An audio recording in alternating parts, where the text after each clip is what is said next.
have no intention of taking care of Grandma, and I don't even want to see her face. Why don't you do it, Sarah? My cousin Kate said with a cruel smile. She probably thought that if she could take control of the house, she wouldn't have to worry about Grandma at all. My cousin Jake smirked next to her, glancing at me and Grandma. I could tell it was going to be difficult for Grandma to find peace in such a tense environment. It's okay, Grandma. I'm here for you, I said confidently. My name is Ellie.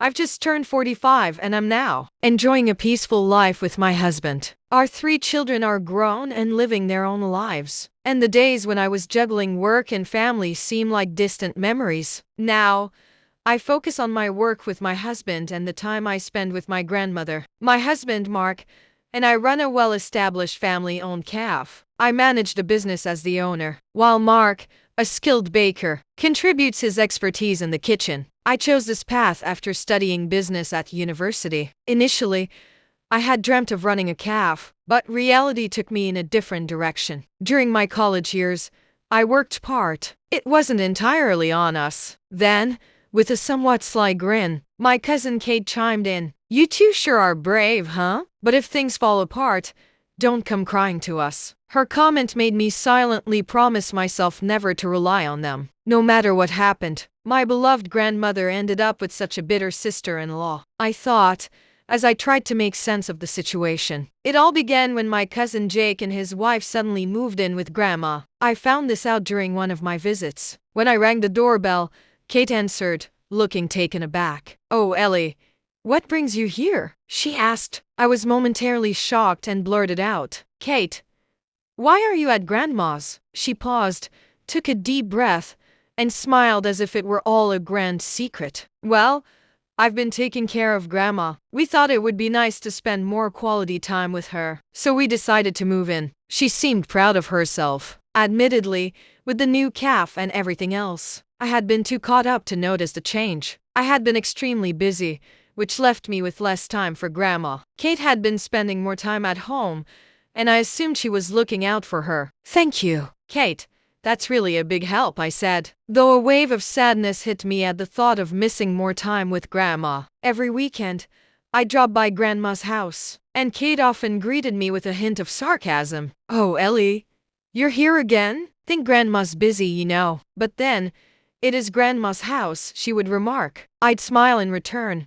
Sorry, I just wanted to chat with Grandma. Visiting Grandma's house had always been my greatest joy. She always welcomed me with open arms, but recently, I noticed she wasn't her usual energetic self. At first, I brushed it off as my imagination, but one day, my fears became reality. When I knocked on Grandma's door and didn't get an answer, I gently opened it, only to find her collapsed at the entrance. Panic set in as I rushed to her side, shouting, Grandma, are you okay? I immediately called for an ambulance, and she was rushed to the hospital. I accompanied her, and before I knew it, night had fallen. After some time, a doctor called me into a room to discuss her condition. He started with the ominous words, she doesn't have much time left. Devastated, I struggled to process the news, but I understood. Grandma was gravely ill. The doctor explained that her condition was beyond medical help,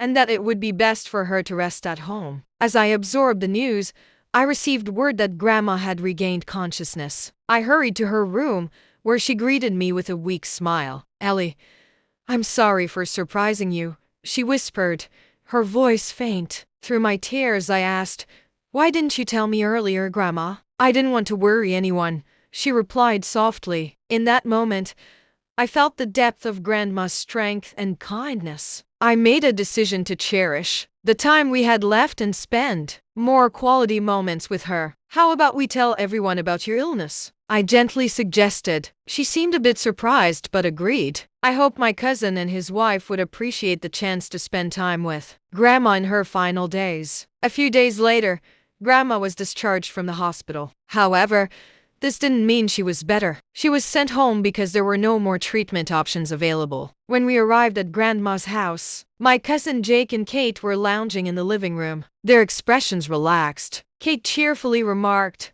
where have you been? It's been so peaceful here while Grandma was away. Jake chuckled, adding, It's been nice having some peace and quiet without Grandma's voice around. I was taken aback by their comments. One look at Grandma, and it was clear how serious her condition was. Trying to keep my emotions in check, I said, "Enough with the jokes. Grandma's condition is very serious. They can't treat her at the hospital anymore." Both my cousin and Kate looked stunned. Jake, clearly in disbelief, asked, "You're joking, right?" Kate seemed to dismiss my words with indifference. Taking a deep breath, I told them firmly, "It's true. If you don't believe me, you can ask Grandma's primary doctor directly." With a frail voice, Grandma added, "Actually, I don't have much time left. There's not much I can do from now on." Kate's eyes widened in surprise. "Wait, I didn't sign up to be a caregiver. I'm just living here to save on rent. I can't handle such a huge responsibility," she said,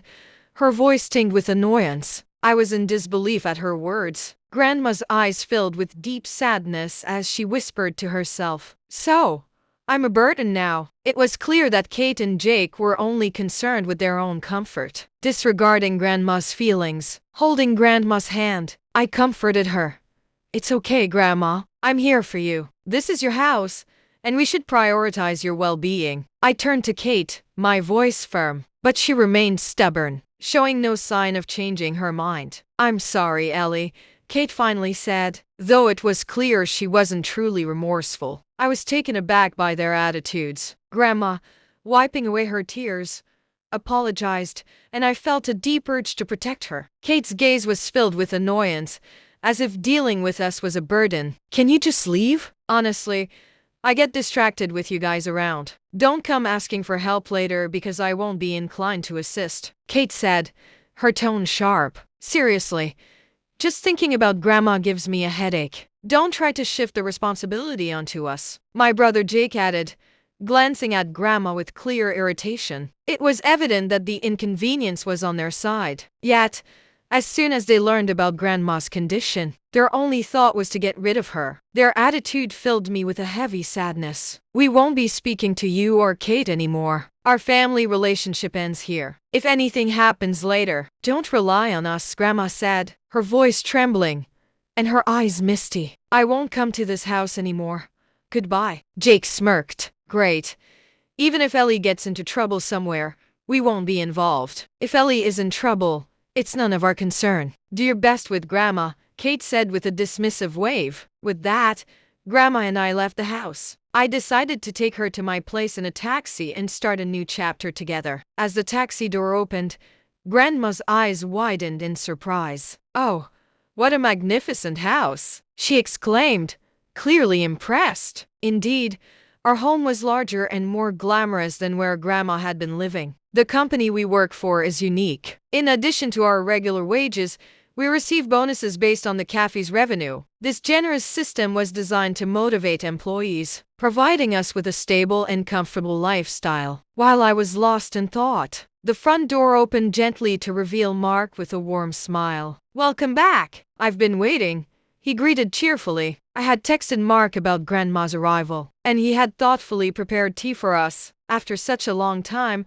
Grandma was delighted to see Mark again, her face lighting up with a warm smile. I led her into the living room and served her some comforting tea. As she sipped it, she looked visibly relieved and took a deep breath. "This place feels like somewhere I can comfortably spend my remaining days. At the other house, I felt like I was just in the way," she said, her words carrying a hint of sadness. I could sense the coldness she had experienced from Kate and Jake. My shock grew when I learned that Kate had been taking Grandma's pension, money without permission. Could Kate really do that? I muttered under my breath. Mark, equally shocked, said, "I can't believe it. We can't let this go." "I feel the same way. We should give them a taste of their own medicine," Mark said passionately. I nodded in agreement. "Yes.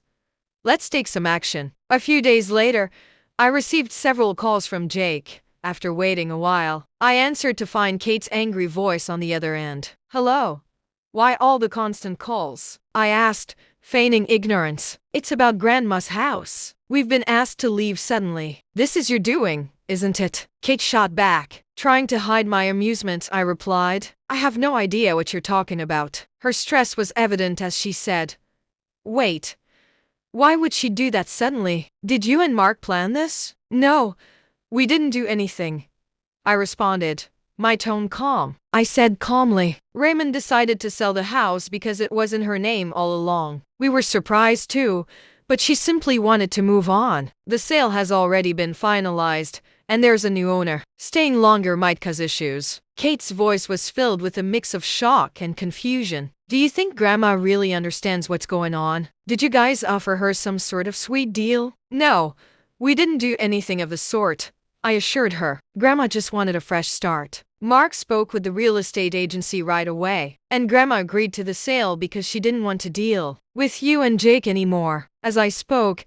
I felt a sense of satisfaction. Letting Grandma find a new path and build our lives separately felt like the right decision. I added, ready to move forward.